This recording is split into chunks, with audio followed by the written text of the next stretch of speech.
past to help them with their future. I love that. That is fantastic. Yeah. So most of my clients know me as Coach Jerry because they cannot pronounce my last name correctly. So I help them out. But my last name, so my full name is Jerry Roisentul. If you're looking me up on Facebook or Instagram, it's Roisentul. So Coach Jerry's much easier than all that good stuff. So I'm just excited to be here, buddy, and have a conversation and just let the Holy Spirit lead it, guide it, direct it, and see where it goes so that we can be a blessing to people listening.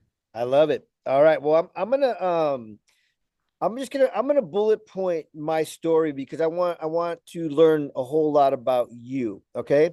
I've written 8 books. First of all, I'm not sure if you know that. I've written 8 books. A lot of them are self-development and how to have success in life and in business. But my core 2 books that really come from above and the wisdom that I've gained and what God's calling for me is are Heal the Boy and the Man Will Appear. And those books are not necessarily for men, but they're my personal story about me. I had to meet myself as a child. As an adult, I had to go back and meet myself as a child to understand why I was acting, doing, feeling, and just reacting in the ways that I was. There's reasons for everything that we do and don't do, right? There are things that we want to do that we don't do, and there's a reason for that. There are things that we react the wrong way or say the wrong thing or feel, get triggered, and so on and so forth. And it's all based on our life and our upbringings and things that we've experienced. So, in short, I had a childhood trauma when I was 7, taken from my father. By 9, that really screwed me up. By 9, I was doing drugs. At 13, I had my first child. At 14, I got incarcerated, and then I spent the majority of the next 10 years in some type of a facility, being made a ward of the court, then taken from my mother, so on and so forth. So you could find my story anywhere if you just Google "Heal the Boy and the Man Will Appear" or Raul Lopez Jr. But that's why we're on this call per se or this Zoom right now, is because Jerry has similar I don't want to say similar background.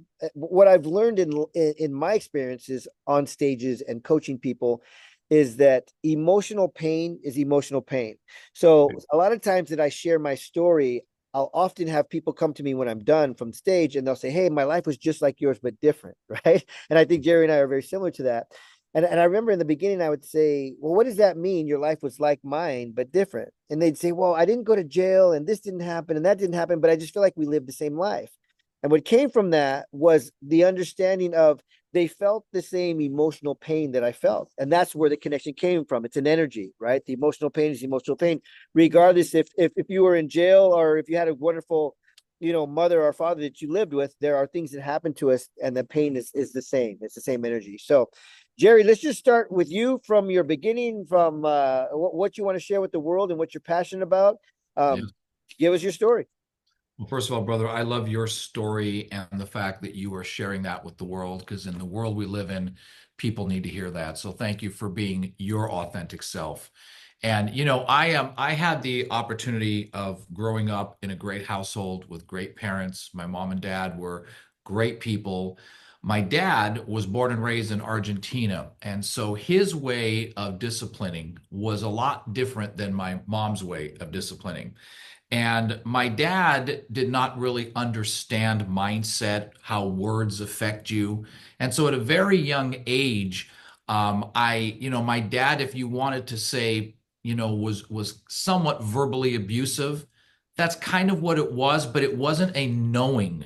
It was just that's how he was. Mhm. And when he would ask me to do things or find, like we would work in the garden and go find this tool in the garage, and I was 8 years old, and my dad had the man's garage with a wall a mile long, and every single mile of that wall is filled with tools. And Yeah. you're looking for something, you can't find it. And my dad would come in and he'd be so upset, and he's just go right to where it was and pull it off the wall and say, what are you, blind? Are you dumb? Are you an imbecile? Are you Oh, stupid? wow. Yeah. And, once again, didn't do it intentionally to hurt me. It just, that's the way my dad was. Mhm. But those seeds got planted in me. Right. And I didn't realize how deeply they were planted until I was in middle school. And we were having one of those days where the teacher went around and said, "Hey, tell everybody what you want to do when you get older." And I'll never forget this as long as I live. I remember it was in the 8th grade. And the teacher came to me and she said to me, "What is it that you want to do when you get older?" And I said, "Whatever a dumb, stupid imbecile can do." Oh, wow. Wow. And the teacher was just like, "Where did that come from?" Yeah. And I began to realize that I had this trauma Hmm. because I started to believe Mm, all the words from the man that was my hero and my best friend. hmm. And so it created doubts in me. Hmm. It created this ability of having to please people because I could never seem to please my father. And it kind of took me throughout most of my life where I was a people pleaser, always had to make everybody happy. And all of these doubts were just affecting me, paralyzing me, stopping me from doing Mm, what I wanted to do. And I kind of had the culmination of all of these years of this in 2006. I was in the network marketing profession at the time. I had built a very successful business the prior 13 years.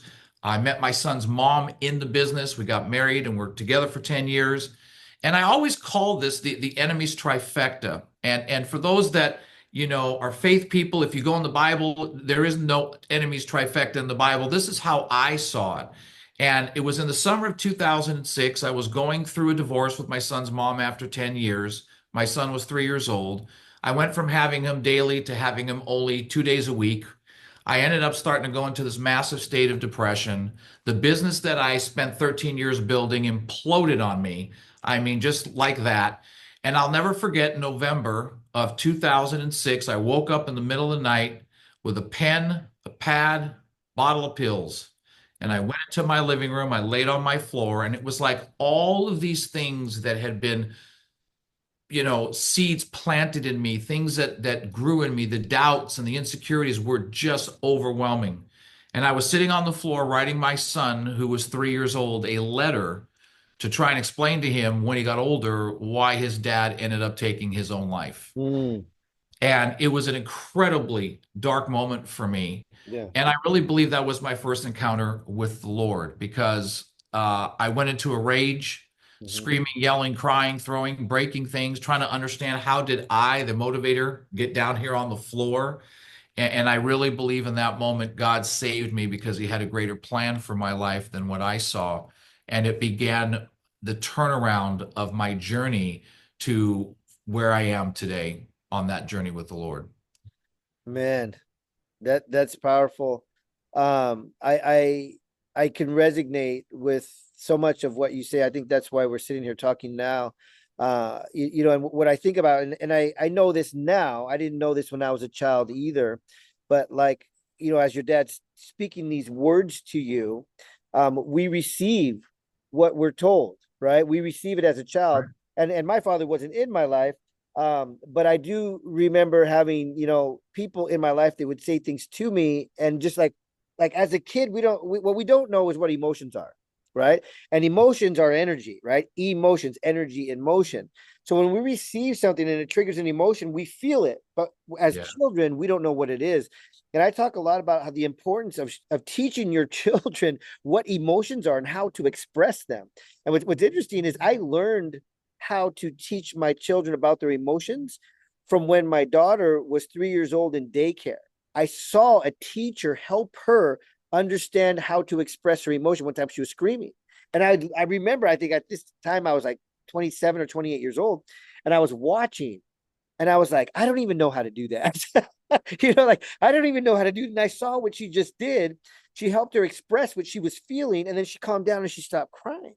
So when we're young, and what happened to you, and what happens to a lot of us, right? The title of this is How to Recognize Childhood Trauma. What happens to most of us is our parents don't understand that emotions are energy. Our parents don't understand how to express our emotions. That's why you see so many adults yelling and screaming and fighting and just quick to anger all the time, because nobody understands their emotions are an energy. So when we receive this stuff as a child, we don't know it, and we start to carry it. And then what you said to your teacher, it's so powerful. And interestingly enough, when you said that, it reminded me of what my son told me one time when he was about 6 or 7, but it was the opposite, because I did speak good things into his life. So it shows. I'm going to give you the example because it's so powerful. Um, and we're not talking bad about anybody's parents, anybody's fathers, anybody's mothers, nothing like that. They did what they knew how to do, and that's it. That's all they could do, right? Right. Right. But when your father spoke those words to you, they sank into your brain. So you repeated what he said to you, right? So one of the things that I learned actually way back in the late 90s, and I actually learned this when I went to college. My first psychology class ever changed my entire life. That's part of my story too. My professor, she was a Native American who practiced her Native American spirituality and combined it with psychology. So that class just completely blew my mind. I mean, things I'd never heard. I mean, I'd been incarcerated for most of my life by that time, right? I mean, I didn't have any idea about any psychology or anything. And so it really blew my mind. But one of the things I learned in that class that was kind of outside of psychology was how she taught us how to wake up your kids. And I remember when she first brought that up, I was like, what do you mean, right? What do you mean? Like, how do you wake up your kids if you don't think about it? Hey, turn on the light, wake up, get up, it's time to wake up. You startle them, right? And she talked about that. She said you want your kids to be calm and peaceful when you wake them up. You don't want to shock them. So she talked about how she would like get her daughter's feet and she'd start to rub her daughter's feet, like just quietly walk into her room, start to rub her feet and start to speak to her to wake her up. And little by little, she'd wake up very calm and peaceful. And I remember at this time, actually, my daughter was young. I didn't even have my son yet. So I did it with my daughter and my son. But this particular story is about my son.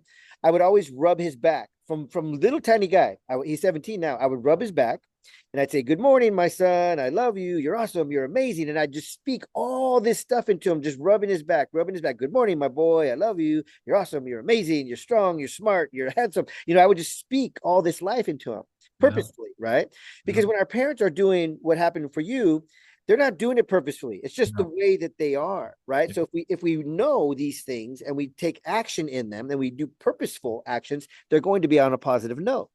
So I'm rubbing his back. I speak to him those words all of the time, right? And I don't know if he's hearing me or not because I'm waking him up, right? And I'm assuming he kind of wakes up. Hey, Dad, good morning. Give him a hug, whatever. He starts to get up.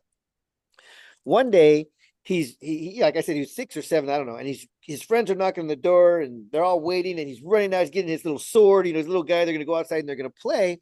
And he starts to run out the door. And I go, hey, son, be careful and be good. And he's like, don't worry, Dad, I'm awesome and amazing. He goes like that. And I was like, holy crap, he hears what I've been telling him every morning. He hears what I'm saying. Right. So for you out there who are parents or are going to be parents, listen to the spectrum of what Jerry and I just spoke about, right? If you don't understand these things without meaning to, you will traumatize your kids. You will plant seeds in your kids that they're no good or that they're wonderful and that they're awesome and amazing. So choose what you say. Choose and plan what you're saying to your kids and know, even though it's not done purposely, you can plant negative seeds in them. Now, if you're watching this right now, now you know. So you should not be talking negative to your kids because this is truth, right? Right. How to That's right. recognize childhood trauma. That's what we're teaching you right now. Right. So Jerry, let's continue because from there it sounds like you found God, which is a wonderful thing, and that's why you're still here today sharing this message. What Yeah. did you do for yourself? How did you shift from there? Did you do self-development? Did you study the Bible? Tell me what was your next step from there? It was a bunch of different things. One of the things, just real quick on your story with your son and your daughter, which I happen to love, is part of us being parents with our kids is to try to do things different than our parents did with us. Yes, And so with my son, who's now 22, I did the same exact thing that you did with your son. right on. It was always speaking life, speaking positive. You can do anything you put your mind to. You're a superstar. You're a champ. I love you. Yeah. Every day it was, to this day, my son is 22 years old. Mm. To this day, my son never goes to bed without coming in and telling me, I love you, Dad, and giving me a hug. At Incredible. 22 years old, because it's so ingrained in him. And so after, that experience, it was a bunch of things. It was number one, personal development, really realizing that I have to learn how to grow myself and let go of these wounds and these traumas that have pretty much carried me my whole entire life. It was definitely getting into the Bible, getting into the Word. God's Word literally saved me and still does to this day. I am led by God. We make our plans, He directs our steps. That is a huge part of who I am and what I do. And then I decided that, there are things that I've learned along this journey that could help people, that can really, I have, I think everybody, it's so funny because when you're in our space, we always have people that, have similar stories of what's happened and how this affected them, but everybody has their own journey of how they overcame that. And I have my unique journey of what I did to overcome those things. And I decided, if I could take all of this and put it into some sort of process where I can help other people that used to be like me and help them get through it easier. That's really what I want to do. And that's why I started my business champion mentorship back in 20, actually it was 2012. I had a different name, but it was 2012. And I did it because that was the whole goal. I wanted to mentor people in helping them get beyond, I like to call it the mental blocks, the things that are in our mind that keeps us from going to the places that God wants us to go. It keeps us stuck where we are. Well, I'm here, but I want to go there, and I don't know what I need to do to get from here to there. And it's all the stuff that's blocked in our minds. And I love to sit with people and help them overcome that Mhm. in the way that it helped me, because then you're making a difference. Then you know that your pain is Mhm. turning into your purpose. Amen. Amen. Right. Yeah, Right. And you know that better than anybody. absolutely. Yeah. No, yeah, it's there are some people, and I wonder about it because the self-development, right? What I say, and this is what you just said, but I'll say it in my own words, is there's a point where we realize there's more to life than what we're living. Right. And when we realize there's more to life, when we're on the ground writing a letter to our son that why we took our life, and then God speaks to us, at that point I believe, and in my experience too, that's when God comes, because he's like, okay, you're done and you're ready to listen now.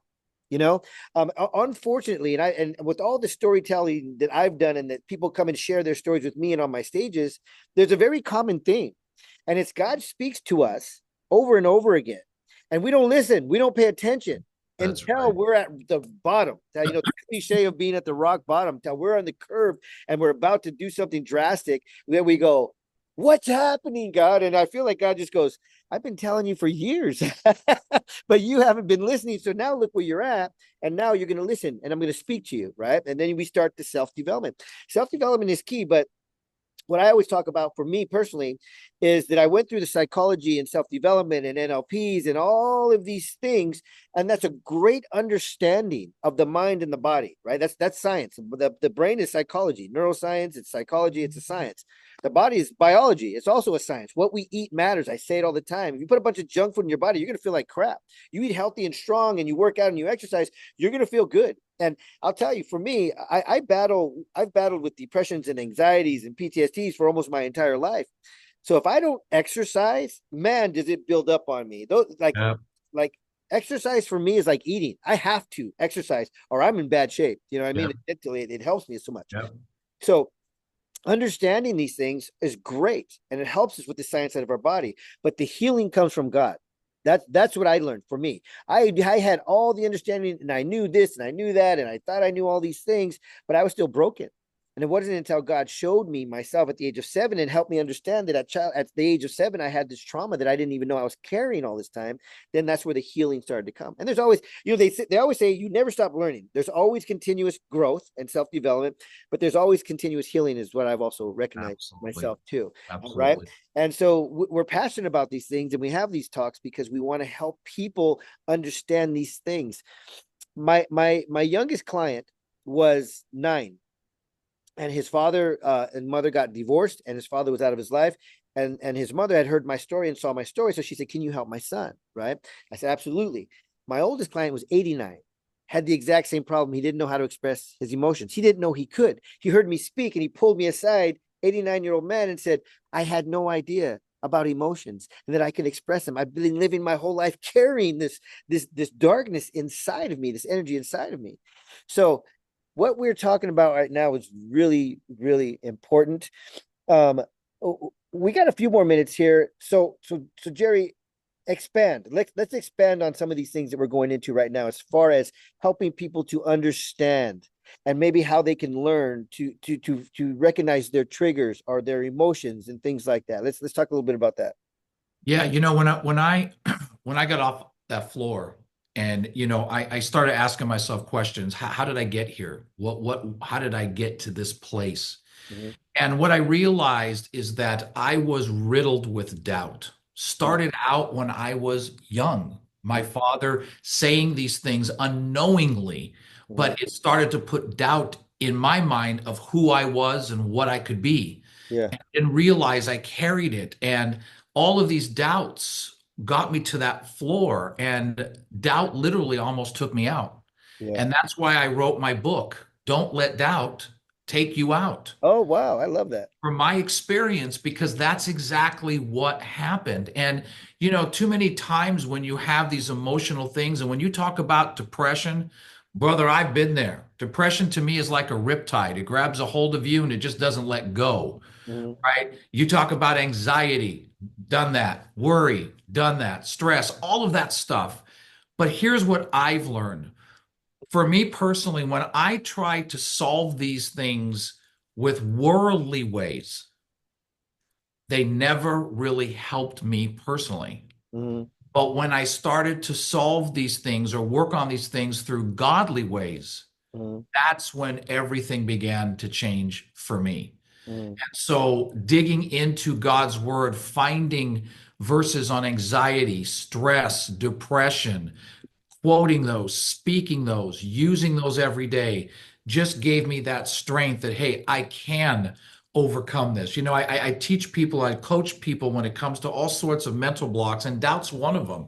And I always tell people, doubt's not something you really ever get beyond because it's always going to hang around you, but you learn how to manage it.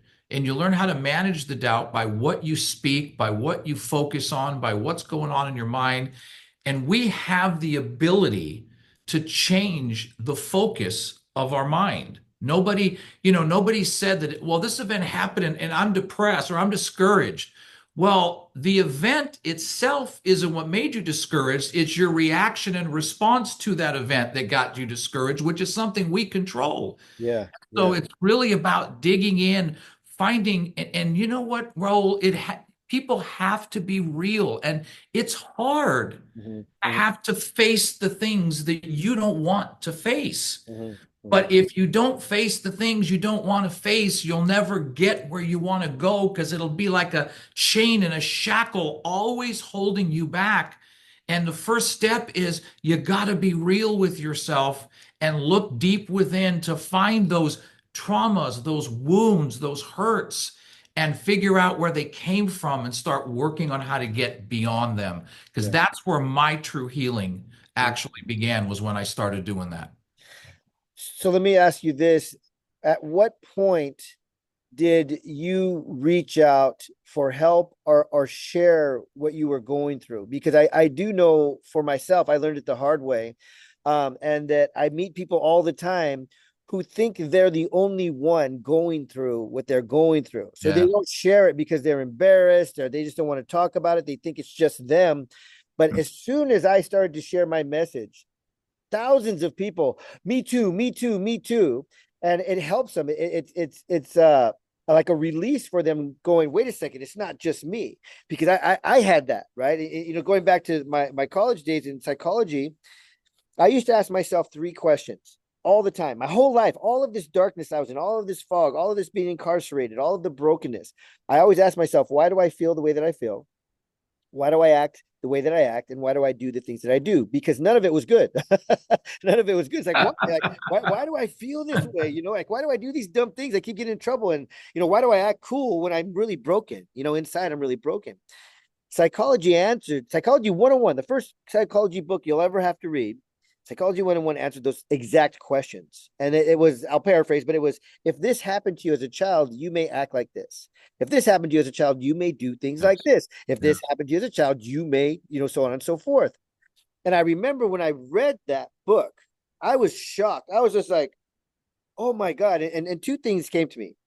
One, I was shocked that there were answers to those three questions because I'd been asking myself those exact questions my whole life. Nobody told me to ask them. I didn't find them somewhere. They were true questions like, why? Why do I do these things? Right. And then the second thing that came to me was, if it's in this book, I'm not the only one asking these questions. If it's in this book, this is a global challenge. This is a global problem that people are asking. Why? So Yeah. as soon as people know that they're not the only one going through it, it's easier to share and it's easier to ask for help. So Yes. tell me about how you asked for help and how you got out there, what you were doing. Man, that is so good, Raul. The enemy wants to isolate you. Mm-hmm. So that way he can attack your mind and keep you where he wants you to be. And that was me. When I was on that floor of my apartment 18 years ago, there wasn't a soul around me, including my parents, that knew what I was going through. Mm-hmm. And the reason was shame, embarrassment. You know, people can't see me like this. And so I suffered in silence and it almost took my life. Yeah. Well, when I got off that floor, that's when I realized I can't do this anymore. Mm-hmm.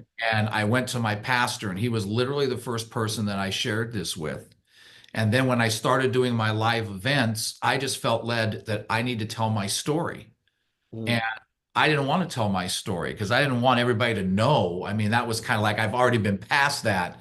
But God brings you through things to use it to bless people that you're going to meet in the future. And as I started to share my story, my personal story, thinking to myself, people, and here's another thing, people have got to stop comparing their stories with somebody else's. Mm-hmm. Your story is your story, and it still can make a difference. Because when I look at my story in relation to Raul's story, my story is nothing compared to what Raul went through. Mm-hmm. But that's his story.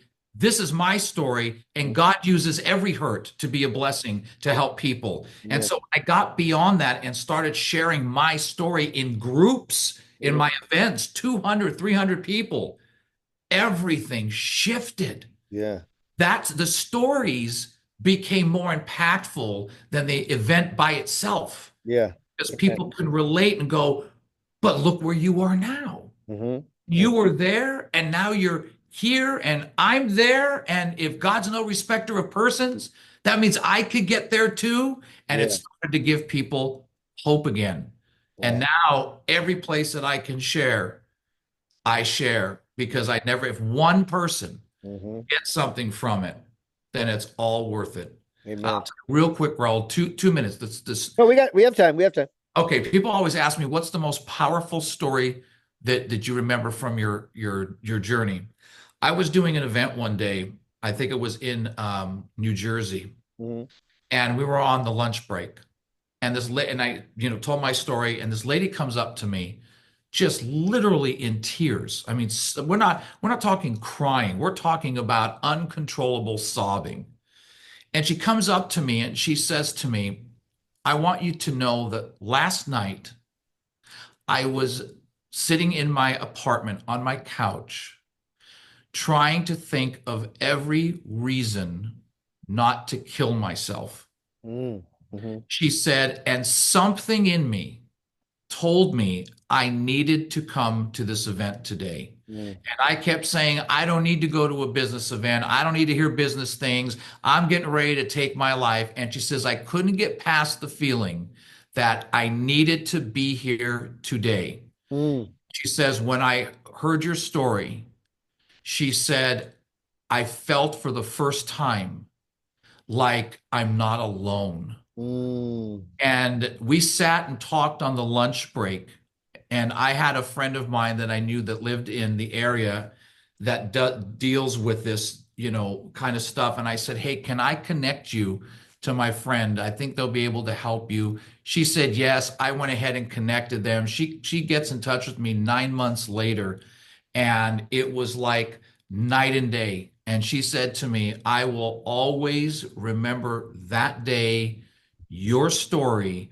And that was the day that I finally got my hope back again, that I can get past where I was at. Wow. And I think to myself, what is that worth? Wow. Yeah. What is that worth? Amen. And so that happens all the time now. And I love being able to help people through that. Jerry, do you have your talk on video on YouTube or do you have your talk anywhere? Yeah, I have it. I do have it. Yes, I do have it, but I have to figure out where it's at, but I do have it. you need to get it everywhere, and then you've already written your book, and I'm assuming it's similar to what we're talking about, Yep. because like that one person that you just mentioned, man, incredible. And like you said earlier, even if it's just the one, that's incredible.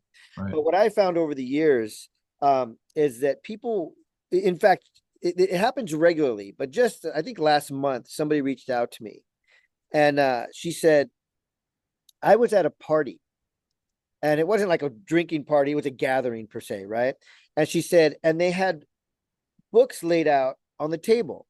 And she said, I picked up your book was there. And she said, I picked up your book and I read it, and it changed my entire life. And she started telling me about the problems she was having in her life, and and all these things. And then she looked me up on social media, and she found me, she set up a call with me, and the whole thing. So when your message is out there, right? And that's what Tag Talks is all about, getting your message out there, putting it online, posting it on YouTube, posting it multiple times on YouTube, other people's channels, other people's social media, chopping it up, getting it all over the place, because you will be touching people that you have no idea.